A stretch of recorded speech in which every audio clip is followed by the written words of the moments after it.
আচ্ছা অভ্র, তোমরা যে 3 বন্ধুরা সেদিন প্ল্যান করছিলে ঘুরতে যাওয়ার, সেটা শেষ পর্যন্ত কি হলো? আরে বলো না, 3জন 3 রকম জায়গার নাম বলছিলাম, তারপর ফাইনালি ডিসাইড হলো জানুয়ারির মাস, খিরাই গেলে জমবে বটে। খিরাই? হ্যাঁ, the valley of flowers in West Bengal.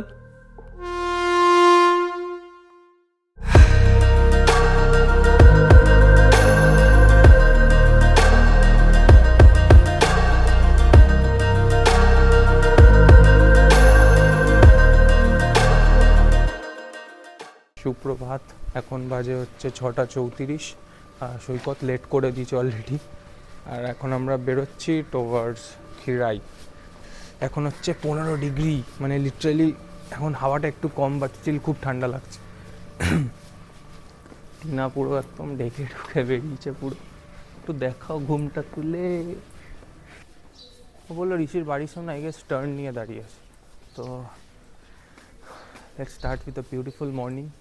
আর এখন বাবা আমাদের সাথে বেরোলো মর্নিং ওয়াক করতে। বাবা বেরিয়ে গেছে অনেক দূর, কত তাড়াতাড়ি হাঁটে ও।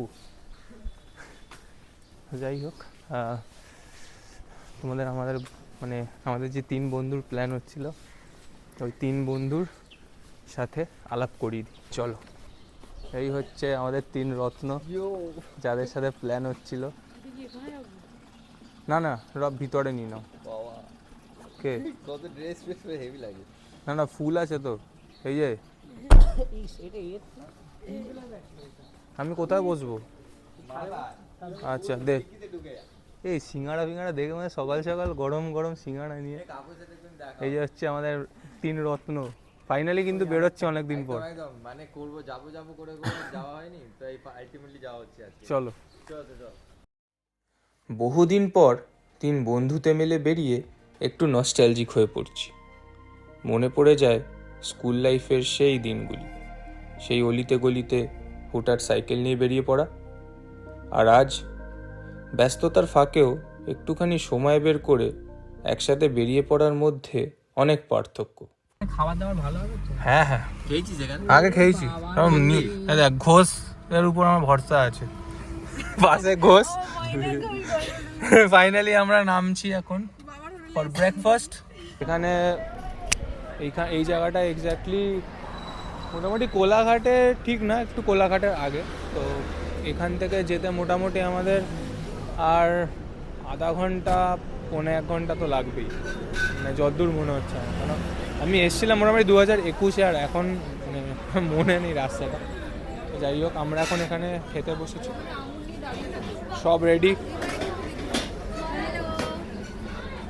क्या खाने का है?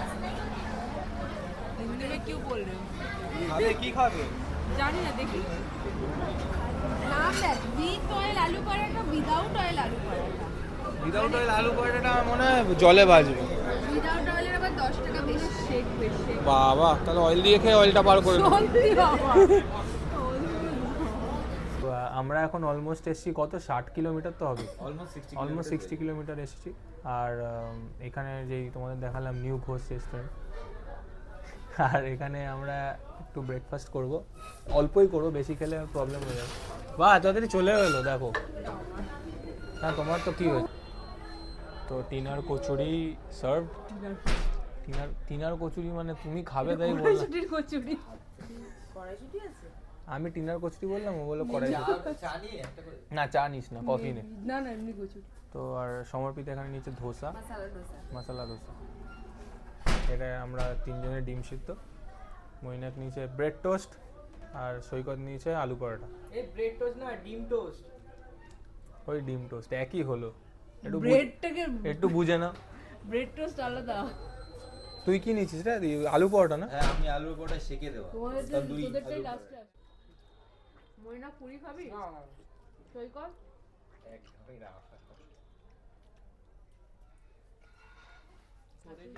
খাবারটা শেষ করছি 1 কাপ কফি দিয়ে, আর সৈকত চা খেয়েছে, আমি চা খাবো না, অতটা ভালো লাগে না, বাট স্টিল একটু কফি দিয়ে খাচ্ছি।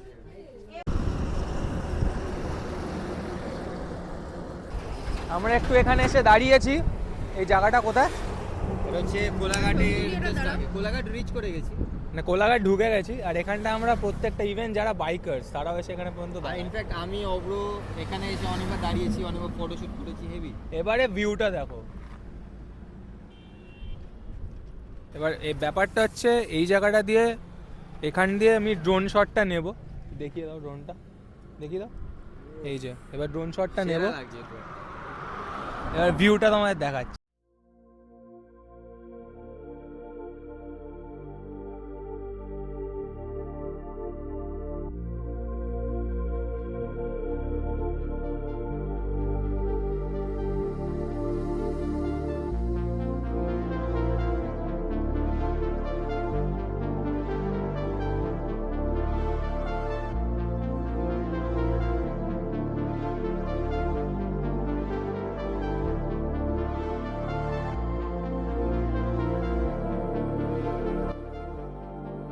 মুম্বাই হাইওয়ে পেরিয়ে এখন আমরা লালমাটির রাস্তা ধরলাম। হাইওয়ে থেকে প্রায় 15-20 মিনিট মাটির এবড়ো খেবড়ো রাস্তা হলেও আশেপাশের দৃশ্য কিন্তু মনোরম। ও এখানে বলে রাখি, খিরাই নদীর নাম অনুসারেই জায়গাটির নাম। অনেক ড্রোন শটস, 2-3টে ড্রোন শটস নেওয়া হলো।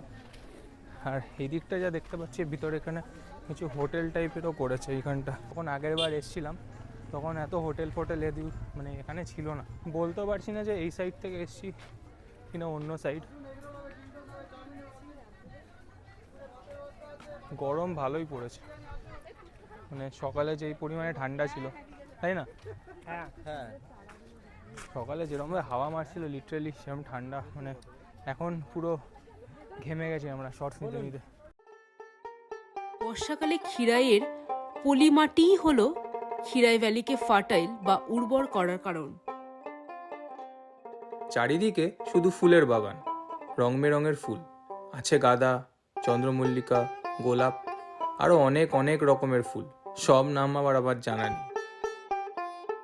ট্রেনে করে এখানে আসতে গেলে হাওড়া খড়গপুর লোকাল ধরতে হবে এবং নামতে হবে খিরাই স্টেশনে। স্টেশনে নামার পরেই শুরু হবে চোখ জুড়ানো ফুলের ক্ষেত। আমরা এখানে একটু রেস্ট নিচ্ছি কারণ অনেকটা রোদ ছিল, আর মানে সবাই রোদের মধ্যে একটু টায়ার্ড হয়ে গেছে, এক্সস্টেড লাগছে, ডিহাইড্রেটেড আর কি। তোমরা মানে যারা আমার ব্লগ দেখছো, যারা এই জিনিসগুলো করো প্লিজ বন্ধ করো। এই আশেপাশে গাছের আশেপাশে পুরো প্লাস্টিক বোতল, চায়ের কাপ, প্লিজ এগুলো অ্যাভয়েড করো ফেলা। খুব খুব বাজে একটা জিনিস, মানে যারা খুব বাজে, মানে যারা করেছে খুব খারাপ করেছে এগুলো। মানে এত সুন্দর একটা জায়গা, পুরো ফুলের বাগান, একটা জিনিসকে সুন্দর আমরা তো নিজেদেরকেই রাখতে হবে আমাদের, তো এটাই বলার।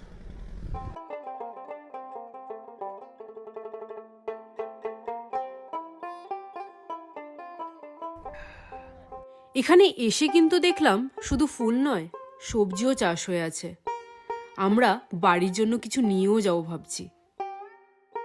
আর এখানে ফুল সবজি একদম রিজনেবল এবং কলকাতার থেকে অনেক অনেক সস্তায় পাওয়া যায়।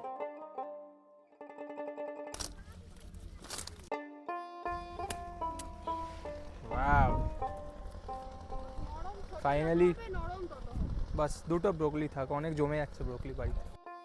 আর একটা ইনফরমেশন দিয়ে রাখি, এই ফুল কিন্তু সারা ইন্ডিয়াতে এক্সপোর্ট হয়। এখন গন্তব্য নারাজোল রাজবাড়ি, খিরাই থেকে প্রায় 1 ঘন্টার পথ।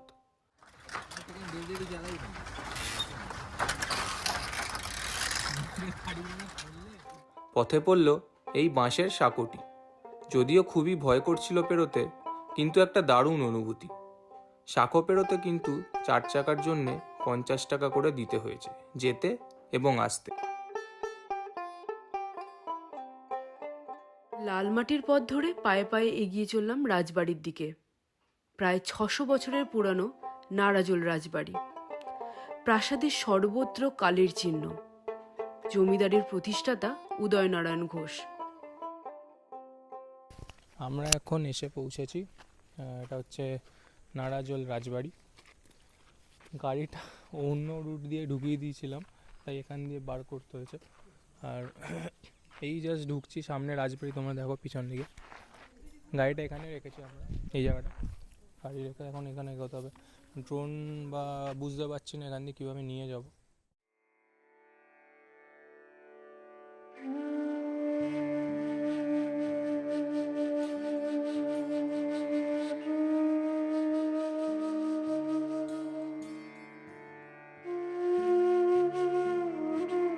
কাছারি বাড়ির ডান দিকে রয়েছে মৃত্যুঞ্জয় শিব মন্দির। মন্দিরের দেওয়ালে টেরাকোটার কাজ। মন্দিরের পাশেই নাট মন্দির। কোথাও কোথাও এখনো কিছু নকশা থেকে গিয়েছে। দুর্গা দালানটির ধ্বংসাবশেষ এখনো দেখা যায়। রাজবাড়ির মন্দিরের ফটো তোলা কিন্তু একদম নিষিদ্ধ, তাই আমরা দেখাতে পারলাম না। নারাজল রাজবাড়ি 600 থেকে 650 বছর পুরনো। রাজপরিবারের কিছু সদস্য এখনও এখানে বসবাস করেন, তবে রাজবাড়িতে অবহেলার ছাপ স্পষ্ট। এমন সুন্দর স্থাপত্য হারিয়ে যাওয়ার আগেই সেগুলো টিকিয়ে রাখতে অবশ্যই সরকারি উদ্যোগের প্রয়োজন, এবং প্রয়োজন নারাজলকে সত্যিকারের এক হিস্টোরিক্যাল ট্যুরিস্ট হাব হিসেবে গড়ে তোলা।